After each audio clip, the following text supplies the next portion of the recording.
तुम्ही पाहत आहात JDM लाईव्ह। ताज्या बातम्या बघण्यासाठी आत्ताच आमच्या चॅनलला सबस्क्राइब करा। भारताच्या रेल्वे इतिहासात आज एक ऐतिहासिक क्षण नोंदवला गेला।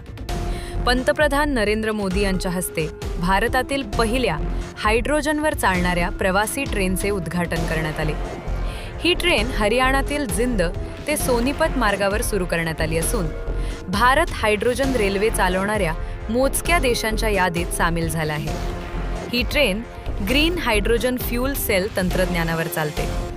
त्यामुळे डिझेलप्रमाणे धूर किंवा कार्बन उत्सर्जन होत नाही, तर केवळ पाण्याची वाफ बाहेर पडते।